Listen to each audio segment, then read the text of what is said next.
Hello everyone. हम देख रहे थे अपने मैथ्स का चैप्टर डिफरेंशिएशन। आज हम एक नया टॉपिक पढ़ेंगे जो कि है डेरिवेटिव ऑफ पैरामेट्रिक फंक्शन। इससे पहले कि हम लोग पैरामेट्रिक फंक्शन का डेरिवेटिव देखें, हम पहले कंसेप्ट समझते हैं कि पैरामेट्रिक फंक्शन होता क्या है। देखिए, हमको ऑलरेडी मालूम है फंक्शन को हम लोग कैसे लिखते हैं, y is equal to f of x.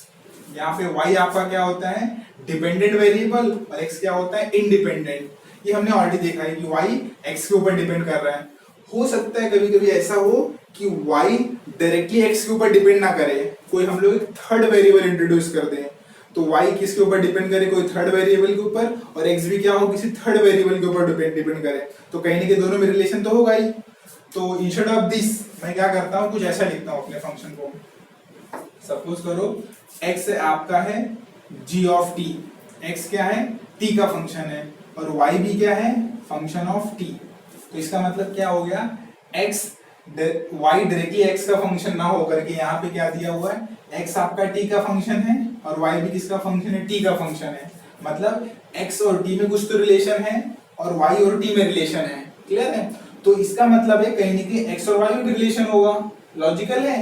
अगर x और t में रिलेशन है, y और t में रिलेशन है, तो कहीं ना कहीं x और y में भी रिलेशन होगा। सिंपल है।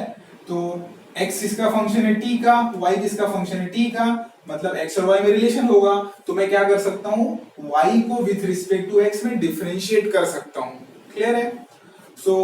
देखो, इसका इस्तेमाल करके हम लोग क्या निकाल सकते हैं, dx अपॉन dt। देखिए, अब तक हमने क्या देखा था, y x के ऊपर डिपेंड करता था, हम क्या निकालते हैं, dy बाय dx। वहां पे x आपका क्या था, इंडिपेंडेंट वेरिएबल, और यहाँ पे इंडिपेंडेंट वेरिएबल क्या है, t, इसलिए मैंने क्या निकाला, dx upon dt।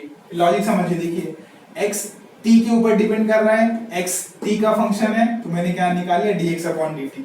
Similarly y t के ऊपर डिपेंड कर रहा है, y t का फंक्शन है, तो यहां से मैं क्या निकाल सकता हूँ, dy by dt, dy by dt, क्योंकि t मेरा क्या है यहाँ पे, इंडिपेंडेंट वेरिएबल। तो ये लॉजिक समझा आपको। ये इस फंक्शन से मैंने dx अपॉन dt निकाल लिया, इस फंक्शन से dy बाय dt निकाल दिया। बट हमको क्या पूछा गया था, मुझे निकालना है dy बाय dx। ये कैसे निकाले, बहुत ही सिंपल है। अगर आपने ये दोनों डेरिवेटिव निकाल लिया है तो सिंपली क्या करो, देखिए यहाँ पे y बाय x है, तो y के लिए मैं क्या लिखूंगा, dy बाय dt, और x के लिए क्या लिखूंगा मैं, dx अपॉन dt। तो आपको ये फॉर्मूला याद रखना है जो कि बहुत ही सिंपल है। अगर आपको बोला है dy बाय dx निकालना, so dy by dt divide by dx upon dt। Clear है? तो इस तरीके से आप किसी भी पैरामेट्रिक फंक्शन का डेरिवेटिव निकाल सकते हो। ये क्या होगा, आपका पैरामेट्रिक फंक्शन। अब देखिए, इसको पैरामेट्रिक क्यों बोलते हैं, क्यों, क्योंकि यहाँ पे पैरामीटर है t। t क्या है, थर्ड वेरिएबल हो रहा है जो दोनों को ज्वाइन कर रहा है, तो एक पैरामीटर जैसे एक्ट कर रहा है। क्योंकि देखिए, मेरे पास y वेरिएबल है, एक x वेरिएबल है, दोनों में कोई डायरेक्ट रिलेशन नहीं है, तो रिलेशन किसके थ्रू है, एक थर्ड वेरिएबल t, क्योंकि x t के ऊपर डिपेंड कर रहा है और y भी t के ऊपर डिपेंड कर रहा है, तो दोनों में कैसे रिलेशन आ गया, with the help of third variable, जिसको हम लोग क्या बोलते हैं, पैरामीटर। इसलिए इस टाइप के फंक्शन को हम लोग क्या बोलते हैं, पैरामेट्रिक फंक्शन। क्लियर है? और पैरामेट्रिक फंक्शन का डेरिवेटिव कैसे निकालते हैं, यूजिंग दिस फॉर्मूला। तो आपको अगर dy बाय dx निकालना है तो dy बाय dt निकालो, dx अपॉन dt निकालो, दोनों को डिवाइड कर दो। हम एक एग्जांपल देख लेते हैं इसका, पैरामेट्रिक फंक्शन होगा कैसे। तो x t का फंक्शन है, तो लेट अस सपोज x क्या हो सकता है, a cos t हो सकता है, x का t का फंक्शन, तो a cos t हो गया। लेट अस सपोज y भी t का फंक्शन है, तो मैं अज्यूम करता हूँ y है a sin t। सिंपल है। देखिए, x t का फंक्शन था तो a cos t हो सकता है, y भी t का फंक्शन है तो वो भी क्या हो गया, a sin t हो गया। या सपोज करो आप क्या a sin t ले लो। अब इसको डिफरेंशिएट करते हैं हम लोग, तो यहाँ पे क्या आ जाएगा, dx upon dt, differentiate with respect to t, तो a तो बाहर आ जाएगा, और cos का डेरिवेटिव क्या होता है, माइनस sin t। सिंपल है। अब देखिए, हम लोग विथ रिस्पेक्ट टू t कर रहे हैं, इसलिए dt बाय कुछ मत लिखना। क्लियर है? यहाँ पे स्टॉप कर देना, क्योंकि t मेरा इंडिपेंडेंट वेरिएबल था और ये सिंपल t है।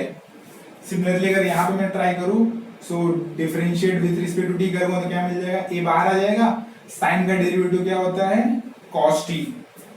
अब मुझे अगर dy बाय dx निकालना है तो मैं क्या इस्तेमाल करूंगा, यही formula, dy by dt divide by dx upon dt। अब देखिए मुझे dy बाई dt मालूम है, क्या है a cos t, और मुझे dx अपॉन dt मालूम है जो कि है माइनस a sin t। तो a कैंसिल हो गया, सो dy बाई dx क्या बचा, सिंपली माइनस साइन रहेगा, और cos अपॉन साइन क्या होता है, cot t। ये आपका फाइनल आंसर हो गया। होपफुली आपको लॉजिक समझा रहेगा कैसे करना है। तो आपको x किसी एक वेरिएबल का फंक्शन रहेगा, y दूसरे वेरिएबल का फंक्शन रहेगा, तो x को उस वेरिएबल से डिफरेंशिएट करो, y को उस वेरिएबल से डिफरेंशिएट करो, बाद में dy बाई dx निकाल लो। और एक चीज याद रखना, जरूर नहीं हमेशा यहाँ पे t रहेगा पैरामीटर, ये कुछ भी हो सकता है थीटा हो या कोई और वेरिएबल होगा, बट मोस्टली आप अगर आप सब में देखोगे तो आइदर t या तो थीटा, मोस्टली इन्हीं दोनों टर्म का इस्तेमाल किया जाता है। सो ये हो गया व्हाट इज पैरामेट्रिक फंक्शन। यहाँ पे t क्या आपका पैरामीटर, आप इससे dx अपॉन dt निकाल सकते हो, इससे dy बाई dt निकाल सकते हो। अगर आपको बोला गया है dy बाई dx निकालो, using this formula dy by dx भी निकाल सकते हो। मैंने आपको एक रफ एग्जांपल भी दे दिया, xt का फंक्शन है yt का, मैंने dx अपॉन dt निकाला, dy बाई dt निकाला, और दोनों को डिवाइड करके एक फाइनल आंसर लेके आए। क्लियर है? सो इसके बेसिस पे अपने को एक्सरसाइज 1.4 सॉल्व करना है। तो आप एक काम करो, इसका जल्दी से एक स्क्रीनशॉट ले लो, हम लोग 1.4 के कुछ सम्स ट्राई करते हैं। सो अब हम ट्राई करते हैं अपना एक्सरसाइज 1.4। सो इसमें मैं ट्राई करूंगा अपना पहला क्वेश्चन, जो कि बेस्ड ऑन है पैरामेट्रिक फॉर्म के ऊपर। सो देखिए अपने को एक मैं थर्ड क्वेश्चन ट्राई कर देता हूँ। सो थर्ड क्वेश्चन अपने को दिया हुआ है x is equal to this and y is equal to this, और हमको क्या निकालना है इसका dy बाई dx। अब देखिए यहाँ पे x किसका फंक्शन है, m का, और y किसका फंक्शन है, m का। तो यहाँ पे पैरामीटर क्या हो गया, m। जैसे हमने देखा था लास्ट टाइम, पैरामीटर t हो सकता है, थीटा हो सकता है, बट इस केस में मुझे पैरामीटर दिया हुआ m। सो सबसे पहला मैं क्या करूंगा, x को डिफरेंशिएट करूंगा, फिर y को डिफरेंशिएट करूंगा, फिर मैं dy बाई dx निकाल लूंगा। तीन स्टेप अपने पास हैं। सबसे पहले मैं x लिखता हूँ, x क्या है मेरा a square plus m square root में।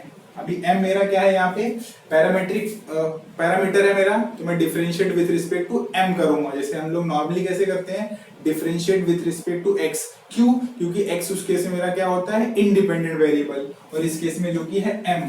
सो will differentiate with respect to m। देखिए क्या होगा अभी लेफ्ट हैंड साइड में, dx अपॉन dm हो जाएगा, उस तरफ क्या हो जाएगा, d by d m of a square plus m square. अब देखिए यहाँ तो कुछ आएगा नहीं, यही रहेगा, dx अपॉन dm रहेगा। अब देखिए रूट दिख रहा है, रूट का डेरिवेटिव क्या होता है, 1/2 रूट में जो भी दिया हुआ है। नेक्स्ट, ये सिंपल m तो था नहीं, तो ये क्या हो जाएगा मेरा चेन रूल। अगर ये सिर्फ रूट x होता तो क्या हम लोग 1/2 रूट x लिखते हैं, अगर m होता रूट में तो 1/2 रूट m आता, बट ये सिंपल m तो था नहीं, तो हम लोग वापस से डिफरेंशिएट करेंगे। So d by d m of, देखिए रूट का डेरिवेटिव हो चुका है, अभी क्या बचा, a square plus m square, ये हमने ऑलरेडी चेन रूल में देखा है। नेक्स्ट, अब देखिए इसका डेरिवेटिव निकालना है, तो a स्क्वायर तो कांस्टेंट है, तो इसका डेरिवेटिव हो गया 0, और m स्क्वायर का डेरिवेटिव क्या हो जाएगा आपका 2m। m स्क्वायर का डेरिवेटिव क्या होगा 2m अपॉन ये तो एज इट इज रहेगा 2a square plus m square. Clear है? ये आ गया अपना dx upon dm। This is my equation number 1। Clear है? पहले मैंने x लिखा और x को डिफरेंशिएट कर दिया, क्लैरिटी आ गई आपको। नेक्स्ट दूसरा अपना स्टेप क्या रहेगा, y को डिफरेंशिएट करेंगे विद रिस्पेक्ट टू m। तो y मेरा क्या दिया हुआ है, log of a square plus m square. अगर मैं इसको डिफरेंशिएट करूं, so differentiate with respect to m। why? Because मेरा y m का फंक्शन है, m मेरा पैरामीटर है। सो dy बाई dm कितना हो जाएगा, log का डेरिवेटिव क्या होता है, 1 log x का होता है 1/x, तो log ऑफ दिस टर्म क्या होगा, 1 सेम टर्म। ये सिंपल m तो था नहीं, तो वापस से डिफरेंशिएट कर दो, तो d by d m of a square plus m square. अभी हम देखिए क्या कर सकते हैं इसमें, a स्क्वायर इज कांस्टेंट, उसका डेरिवेटिव हो गया 0, m स्क्वायर का डेरिवेटिव क्या हो जाएगा, इट विल बी 2m, जैसे हमने यहाँ पे किया था, तो m स्क्वायर का 2m हो जाएगा upon a square plus m square. ये हो गया मेरी इक्वेशन नंबर 2। तो होपफुली हमको dx अपॉन dm भी मिल गया, dy बाई dm भी मिल गया। अब वी नो दैट, हमको एक फॉर्मूला मालूम है कि dy बाई dx क्या होगा, dy बाई डी एम, क्योंकि m यहाँ मेरा पैरामीटर था, अपॉन dx अपॉन dm। सो 1 और 2 से मैं वैल्यू उठा के यहाँ सब्स्टिट्यूट कर सकता हूँ, तो फाइनली मुझे क्या मिलेगा, dy बाई dx का value dy by dm, equation number 2 क्या हो जाएगा आपका 2m upon a square plus m square divide by dx upon dm, यहाँ से मिल जाएगा जो कि है आपका 2m अपॉन 2 रूट में a square plus m square. अब देखिए यहाँ पे सबसे पहला क्या हो, ये 2m और 2m क्या हो गया, कैंसल। क्लियर है? तो अभी अपने पास क्या बचा, dy by dx is equal to 1 upon a square plus m square. देखिए ये टर्म पूरा ऊपर जाएगा, रिवर्स हो जाएगा, तो into 2 into a square plus m square. Clear है? तो ये 2m cancel, 1 upon a square plus m square गया, ये वाला टर्म ऊपर जाएगा तो क्या हो जाएगा, ये न्यूमरेटर में चले आएगा। अब इसको और अगर सिंप्लीफाई करें तो हमको क्या मिलेगा, देखिए न्यूमरेटर में 2 बचा रहेगा सिर्फ, अपॉन देखिए a square plus m square, यहाँ भी a स्क्वायर प्लस a, तो ये एक रूट कैंसिल हो जाएगा, तो नीचे सिर्फ एक रूट बचेगा, बस क्या बचेगा, a square plus m square. और इससे सिंप्लीफिकेशन पॉसिबल नहीं है। This is my final answer. Clear है? सो होपफुली आपको क्लैरिटी आ गया रहेगा 1.4 का फर्स्ट सम कैसे करना है। आपको x दिया रहेगा किसी पैरामीटर के फॉर्म में, y किसी पैरामीटर के फॉर्म में दिया रहेगा, आप x को डिफरेंशिएट कीजिए, y को डिफरेंशिएट कीजिए, और फाइनली आपको by using this formula dy by dx निकाल सकते हो। सो आप इसका जल्दी से एक स्क्रीनशॉट लीजिए, मैं आपको 8th सब क्वेश्चन करके दिखाता हूँ। सो अभी हम क्या करते हैं, अपना फर्स्ट क्वेश्चन का 8th सब क्वेश्चन ट्राई करते हैं। देखिए यहाँ पे क्या दिया हुआ है, x is a function of t and y is also function of t। तो यहाँ पे पैरामीटर क्या है मेरा, t। तो वही लॉजिक अपन इस्तेमाल करेंगे, dx अपॉन dt निकालेंगे, dy बाई dt निकालेंगे, और दोनों को डिवाइड करके फाइनल आंसर निकालेंगे। तो अपन ट्राई करते हैं। ओके, सो ये हो गया मेरा 8th क्वेश्चन। देखिए मुझे x क्या दिया हुआ है, सबसे पहला cos inverse of 4t cube minus 3t। तो पहले मैं इसको डिफरेंशिएट करूंगा विथ रिस्पेक्ट टू t। सो आपको ये क्वेश्चन देख के तुरंत 1.2 की याद आनी चाहिए, जो कि था हमारा इनवर्स ट्रिग्नोमेट्रिक फंक्शन। क्लियर है? तो ऐसा सेम सम हमने कहीं ना कहीं इनवर्स ट्रिग्नोमेट्रिक फंक्शन में देखा होगा, बट डिफरेंस क्या था, यहाँ पे y था और यहाँ पे t के बदले x था, इतना ही फर्क था बस। तो आप उसी लॉजिक से पहले इसको सिंप्लीफाई कीजिए, आप डायरेक्ट डिफरेंशिएट मत कीजिएगा। सो सबसे पहले देखिए ये दिखने में कैसा लग रहा है, एक फॉर्मूला ऐसा लग रहा है, कौन सा, सो हमको एक फॉर्मूला मालूम है cos 3 थीटा का। So we know that cos 3 theta क्या होता है, 4 cos cube theta minus 3 cos theta, ये हमको मालूम है, एक फॉर्मूला हमको मालूम है। क्लियर है?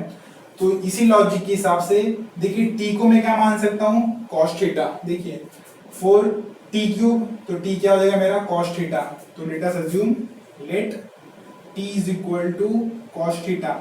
जैसे हमने अपने 1.2 में क्या माना था, यहाँ पे x is equal to cos theta, तो यहाँ पे t is equal to cos theta हो जाएगा। तो t is equal to cos theta लेंगे, तो थीटा का वैल्यू क्या हो जाएगा आपका, cos inverse of t। Theta निकालना है तो cos को इस तरफ लेके आओ, तो cos इनवर्स t हो गया। नेक्स्ट, तो मेरा अभी x की क्या चेंज हो जाएगा, x is equal to cos inverse of, देखिए जहां जहां t दिख रहा है वहां पे का cos थीटा पुट कर दो, तो हो जाएगा 4 cos cube theta minus 3 cos theta. और ये किसका फॉर्मूला है, cos 3 थीटा का। तो x क्या हो जाएगा आपका, cos inverse of cos 3 theta. ये लॉजिक क्लियर है, सिंपल है। तो मेरा x अभी क्या हो जाएगा, देखिए cos inverse of cos theta क्या होता है, सिंपल थीटा होता है, तो ये बचेगा सिर्फ और सिर्फ 3 थीटा। ये हमने ऑलरेडी ये सब फॉर्मूला प्रीवियस एक्सरसाइज में देख चुके हैं। अब देखिए 3 थीटा बचा। अभी थीटा का भी हमको मालूम है क्या होता है, cos इनवर्स t। ये मैं रीसब्स्टिट्यूट कर सकता हूं इसमें, तो x मेरा क्या हो जाएगा 3 into cos inverse of t। अब देखिए जो मेरा इतना कॉम्प्लेक्स सम दिख रहा था वो एकदम सिंपल हो गया। अब मैं इसको डिफरेंशिएट कर सकता हूं। So now I will differentiate with respect to, किससे करेंगे, t। क्यों, क्योंकि यहाँ पे मेरा पैरामीटर है t। तो डिफरेंशिएट करके देखते हैं, तो हो जाएगा आपका dx upon dt is equal to 3, तो आपका बाहर आ जाएगा। नेक्स्ट, cos इनवर्स x का डेरिवेटिव क्या होता है, -1 अपॉन रूट में 1 माइनस एक्स स्क्वायर। तो यहाँ पे t है, तो इसका डेरिवेटिव क्या हो जाएगा, -1 upon 1 minus t square root में। अभी देखिए हम लोग differentiate with respect to t कर रहे हैं और ये टी ही है सिंपल, तो इसके बाद आगे कुछ कंटिन्यू नहीं करना है, स्टॉप कर सकते हैं। तो मतलब मुझे dx अपॉन dt मिल गया, कितना आया -3/1 माइनस टी स्क्वायर। तो इसको मैं क्या दे सकता हूँ, इक्वेशन नंबर 1। नेक्स्ट हम लोग अभी क्या निकालेंगे, dy बाई dt। सो हमको y मालूम है, कितना है y, tan inverse of 1 minus t square upon T, ये कुछ दिया हुआ हमको। सो अगेन वापस से आप इनवर्स फंक्शन का जो डेरिवेटिव था वहां पे सोचिए। हमने देखा था अगर कभी भी आपको 1 माइनस एक्स स्क्वायर दिखा तो आइदर आप उसको साइन थीटा मान लो या कॉस थीटा मान लो। तो वापस हम क्या अज्यूम करते हैं यहाँ पे, t को let t is equal to sine theta. तो अगर मैं t को साइन थीटा रखता हूं तो थीटा मेरा क्या हो जाएगा, sine inverse of t। Next y क्या हो जाएगा आपका, tan इनवर्स ऑफ 1 माइनस, जहां जहां t दिख रहा है वहां साइन थीटा रख दो, तो 1 minus sine square theta in under root upon sine theta. तो y क्या हो जाएगा अपना, tan इनवर्स ऑफ, देखिए 1 माइनस साइन स्क्वायर क्या होता है, cos स्क्वायर, और ये स्क्वायर रूट कैंसिल हो जाएगा, तो सिर्फ क्या बचेगा, cos theta upon sine theta. और ये cos अपॉन साइन हमको मालूम है क्या होता है, क्या होता है cos अपॉन साइन, ये होता है cot थीटा। नेक्स्ट देखिए ये tan है, ये cot है, तो इसका लॉजिक भी हमको मालूम है, इस cot को मैं tan में कन्वर्ट कर सकता हूं, कैसे, tan inverse of tan 90 minus theta, ये हमको ऑलरेडी मालूम है, सिंपली क्या करो उसको tan 90 माइनस थीटा रख दो, तो क्या हो जाएगा वो tan inverse of tan theta क्या होता है, सिंपल थीटा होता है, तो y मेरा कितना हो जाएगा π/2 माइनस थीटा, और थीटा का वैल्यू हमको ऑलरेडी मालूम है, क्या, साइन इनवर्स t, तो y क्या हो जाएगा π/2 माइनस साइन इनवर्स t। अभी हम लोग इसको डिफरेंशिएट कर सकते हैं, किससे करेंगे डिफरेंशिएट हम लोग, विद रिस्पेक्ट टू t, क्योंकि यहाँ पे पैरामीटर है मेरा t। So what I will get, dy by dt is equal to π/2 zero हो गया, इसका डेरिवेटिव जीरो होता है बिकॉज़ वो कांस्टेंट है, तो -1 अपॉन साइन इनवर्स का डेरिवेटिव क्या होता है, 1 माइनस एक्स स्क्वायर, बट यहाँ पे t है तो 1 minus t square. This will be my equation number 2। तो होपफुली आपको क्लैरिटी आ गया, x का डेरिवेटिव मैंने निकाला dx अपॉन dt, y का डेरिवेटिव मैंने निकाला dy बाय dt। नाउ हमको एक चीज मालूम है कि dy बाय dx होता है dy बाय dt क्यों, बिकॉज पैरामीटर t है, अपॉन dx अपॉन dt, ये फॉर्मूला मालूम है। अब इसको सब्स्टिट्यूट करते हैं, सो dy बाय dt कितना हमको मालूम है, -1 upon 1 minus t square divide by dx upon dt का मालूम हमको, here -3 upon 1 minus t square. अब देखिए 1 माइनस टी स्क्वायर कैंसिल दोनों जगह पे, तो क्या बचा है अपने पास, सिर्फ dy by dx is equal to, ये माइनस माइनस भी कैंसिल, तो सिर्फ आई गेस 1/3 बचेगा। So this is our final answer 1/3। Clear है। तो हमने पहले x लिया, उसको डिफरेंशिएट किया with respect to t, y लिया उसको डिफरेंशिएट किया, बट इसमें हमने अपना ट्रिग्नोमेट्रिक वाला लॉजिक इस्तेमाल किया। तो इसी प्रकार आपको अलग अलग सम में जो हमने 1.1, 1.2, 1.3 में सीखा है उसका भी लॉजिक इस्तेमाल करना पड़ सकता है। सो आप इसी प्रकार फर्स्ट क्वेश्चन का बाकी जो सब क्वेश्चन है ट्राई कीजिएगा, तब तक आप इसका एक स्क्रीनशॉट ले लो। सो अब हम ट्राई करते हैं अपने 1.4 का सेकंड क्वेश्चन। अगर आप लॉजिकली देखोगे जो हमारा क्वेश्चन नंबर 1 था और क्वेश्चन नंबर 2 दोनों सिमिलर है, एक्सेप्ट यहाँ पे दिया आपको at t is equal to 1। देखिए हमने 1 में भी देखा था, आपको x दिया था t के फॉर्म में, y दिया था t के फॉर्म में, और आपको dy बाय dx निकालना है। यहाँ पे भी आपको dy बाय dx निकालना है, बट जो आपका फाइनल आंसर आएगा उस आंसर में सिर्फ क्या करना है, आपको t का वैल्यू 1 पुट करना है, बस ये एक्स्ट्रा स्टेप है, बाकी सेम क्वेश्चन नंबर 1 जैसा ही है। तो मैं आपको एक सम करके दिखाया था, इससे आपका लॉजिक क्लियर हो जाएगा और रिमेनिंग सब आप खुद से ट्राई कर सकते हो। सो हम लोग क्वेश्चन नंबर सेकंड का थर्ड सब क्वेश्चन ट्राई करते हैं। देखिए x दिया हुआ है, पहले मैं क्या करूंगा, x को डिफरेंशिएट करूंगा, और यहाँ पे पैरामीटर मेरा क्या है t, x भी t का फंक्शन है, y भी t का फंक्शन है। So it is t square plus t plus 1। So हम लोग क्या करेंगे, directly differentiate with respect to t, because parameter हमारा t था। सो dx अपॉन dt क्या हो जाएगा, t स्क्वायर का डेरिवेटिव होता है 2t और t का डेरिवेटिव होता है 1 और 1 का डेरिवेटिव होता है 0। ये हो गया इक्वेशन नंबर 1। तो देखिए एक ही स्टेप में आ गया हमारा। dx upon dt। नेक्स्ट मैं क्या करूंगा, y का डेरिवेटिव निकालूंगा। y है अपना sign pi t by two plus cos pi t by to. अभी इसको वापस हम लोग डायरेक्ट डिफरेंशिएट कर सकते हैं। So differentiate with respect to t, क्योंकि पैरामीटर मेरा t था। सो dy बाई dt क्या हो जाएगा, derivative of dy by dt of sine pi t by two plus इसका भी डेरिवेटिव लेना पड़ेगा, D by d T of cos pi t by to. अब इसका डेरिवेटिव हम लोग निकालते हैं। देखिए साइन का डेरिवेटिव क्या होता है, डी वाई बाई, सॉरी यहाँ पे d y by d t होना चाहिए, हम लोग उसको डिफरेंशिएट कर रहे हैं। So d y by d t क्या हो जाएगा आपका, साइन का डेरिवेटिव होता है कॉस, तो होगा cos pi t by to. अब देखिए नॉर्मल ये t तो था नहीं, आगे पाई बाई टू भी था। वापस हम लोग क्या करेंगे, using chain rule, D by d T of pi t by two plus वापस है कॉस का डेरिवेटिव क्या होता है, माइनस आएगा, minus sine pi t by to. Next again ये सिंपल t तो था नहीं, वापस से डिफरेंशिएट करो किससे, D by d T of pi t by to. Next अब देखिए पाई बाई टू तो बाहर आ जाएगा डेरिवेटिव का, और t का डेरिवेटिव होता है 1, तो ये क्या बचा simply pi by two into cos pi t by to. Similarly यहाँ पे पाई बाई टू बाहर आ जाएगा, t का डेरिवेटिव होता है 1, तो minus pi by two into sine pi t by to. अब इसे सिंप्लीफाई हो सकता है, yes pi by two common ले सकता हूँ ज़्यादा, मैं पाई बाई टू कॉमन ले लिया, क्या बचा आपके पास cos pi t by two minus sine pi t by two, equation number 2। ये हो गया अपना d y by d t. Clear है, ये हो गया dx अपॉन dt हमने निकाला था यहाँ पे, ये हो गया dy by equation number 2। Next अभी हमको क्या निकालना है, dy by dx। So dy by dx क्या हो जाएगा आपका, dy by dt divide by dx upon dt। हमने दोनों निकाल चुके हैं। सो dy बाई dt कितना अपने पास, ये तो इसको एज इट इज लिख दो।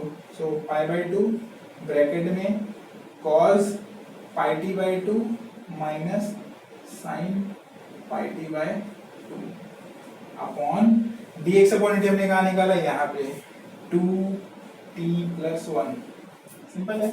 अब देखिए हमको क्या बोला है, ये तो अपना आंसर आ गया, इससे सिंप्लीफिकेशन पॉसिबल नहीं है, तो हमारे dy बाई dx का वैल्यू आ गया जैसे हमने क्वेश्चन नंबर 1 में ट्राई किया था। बट यहाँ पे एक्स्ट्रा चीज क्या बोला हमको, at t is equal to 1, मतलब मुझे t का वैल्यू कितना सब्स्टिट्यूट करना है, 1। तो मैं सिंपली क्या करूंगा, put t is equal to 1, मतलब मैं t का वैल्यू कितना 1 पुट कर देता हूँ। सो क्या हो जाएगा मेरा dy by dx at t is equal to 1, dy by dx at t is equal to 1।